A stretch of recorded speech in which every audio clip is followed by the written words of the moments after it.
वे पराक्रमी थे, वीर थे, पुरुषार्थी थे।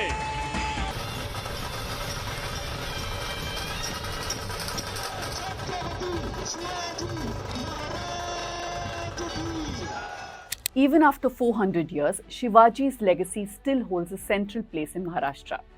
When a 35-foot statue of the 17th century king came crashing down this August, even Prime Minister Modi had to step in and apologize. मेरे आराध्य देव छत्रपति शिवाजी महाराज की उनके चरणों में मस्तक रख के माफी मांगता हूं. Now, if he could only apologize for a few other things too. All political parties in Maharashtra, BJP, Congress, Shiv Sena, NCP, even the AIMIM have tried to define and co-opt Shivaji. For the right wing, he's a Hindu Hriday Samrat, a symbol to rally against Muslims. For centrists, he's a secular leader who had Muslims in key positions in his court. And for the left and Dalit groups, he's an anti-caste hero, a Shudra king who defied the Brahminical order. So who really is Shivaji? Shivaji kaun hota? As the late communist leader Govind Pansare asked in the title of his book. Why does Shivaji's legacy still hold such immense power in Maharashtra's politics and culture? And why is he relevant nationally? Let's break it down. For this episode of Let Me Explain, I travelled across Maharashtra to understand Shivaji's political legacy up close. As our team reports from the ground in Maharashtra and Jharkhand, we are bringing you stories that dig deeper. इसको 5 साल हुए हैं. सबको मालूम है कहाँ meeting हुई, दिल्ली में किस इंडस्ट्रियलिस्ट के घर में मीटिंग हुई, सब मालूम है. अमित शाह थे, गौतम अडानी थे, प्रफुल्ल पटेल थे, देवेंद्र फडणवीस थे, अजित पवार थे, पवार साहब थे, सब थे. This interview set the agenda and put the focus on what a billionaire was doing in a political negotiation and to what end. We can do this because we are not funded by corporates or political parties. We are funded only by you, our subscribers. And that's what keeps us free and fearless. Subscribe to the News Minute and News Laundry today and help us keep power accountable. Write to me at pooja@thenewsminute.com with your thoughts and feedback. We love hearing from you. Now back to Shivaji. Shivaji's life has been told and retold in countless ways. From Hindi, Marathi, English biographies to plays, films, folk theatre, his story is everywhere, with statues and memorials across India. Over time, Shivaji has been adapted to fit diverse narratives. But no matter how you interpret his legacy, one thing's certain. There's absolute agreement on his place and significance in the state's history. Shivaji's legacy is also battleground, reflecting Maharashtra's political, social and caste divides. The Hindu nationalist view, shaped by figures like Savarkar and Hegdewar, portrays Shivaji as a warrior who fought to defend Hindu culture, particularly against what they call Muslim invaders. They even refer to him as Go Brahman Pratipalak, or protector of cows and Brahmins, framing him as the ideal Hindu ruler, safeguarding religion and tradition.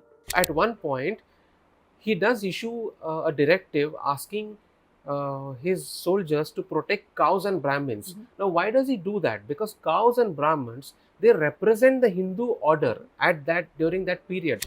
This narrative frames Shivaji's battles against the Mughals, particularly Aurangzeb, as struggles for the Hindu faith. For the RSS, Shivaji represents the ideals of Hindu cultural identity.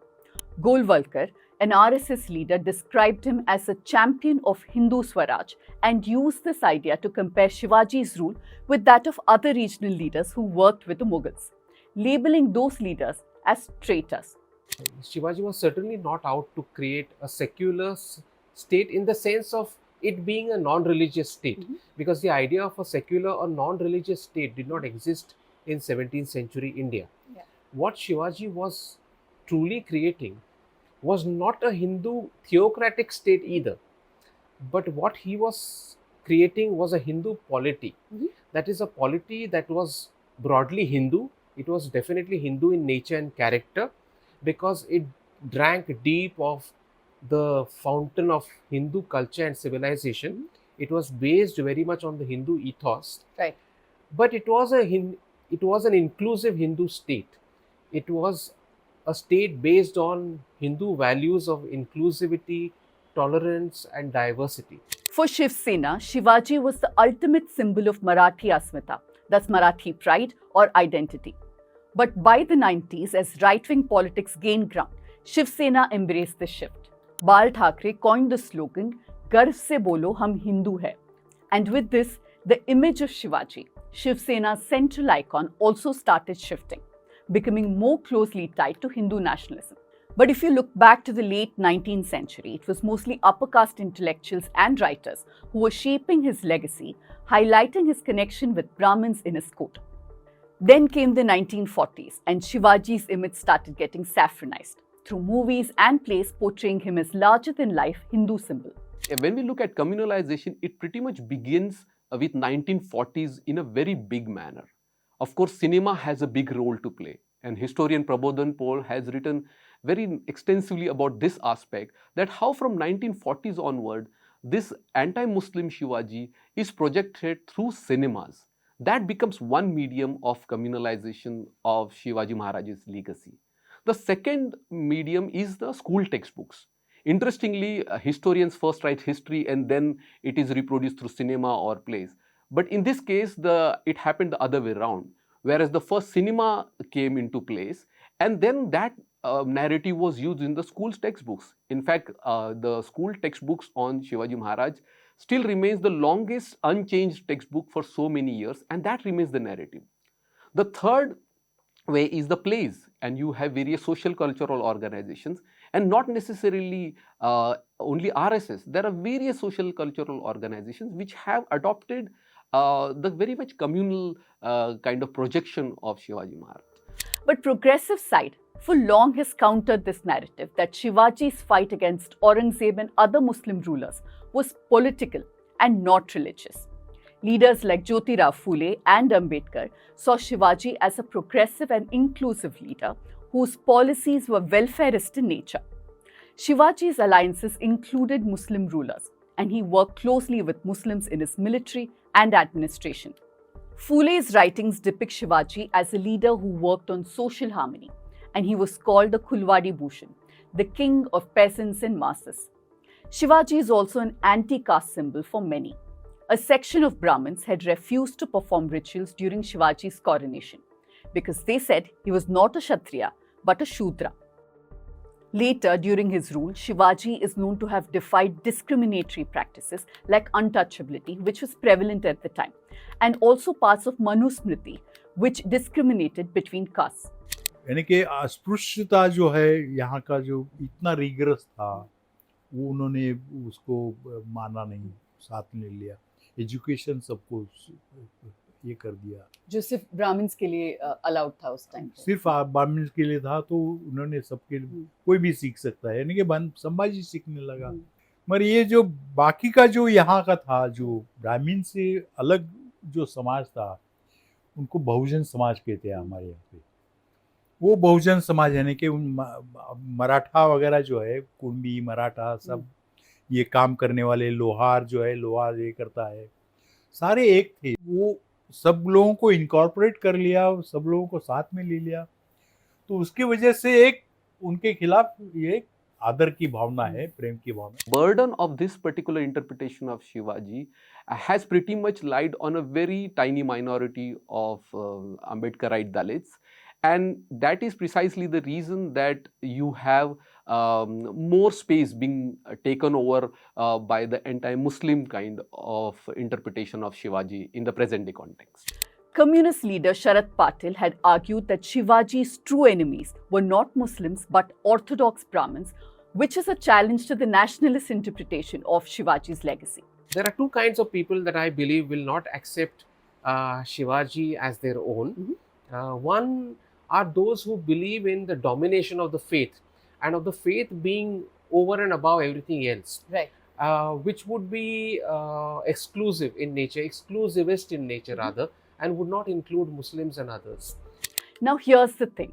While every group looks to define Shivaji and his politics, the question is it practical to judge a 17th century king with today's values? So why is Shivaji still so relevant in today's politics? In Maharashtra, Shivaji's legacy has a deeper sense of nostalgia. His reign is remembered as the golden age for the state, and people look back on his rule as a period of strength and pride. His idea of Swaraj or self-rule has a new meaning today, which is seen as a call for greater autonomy and local control.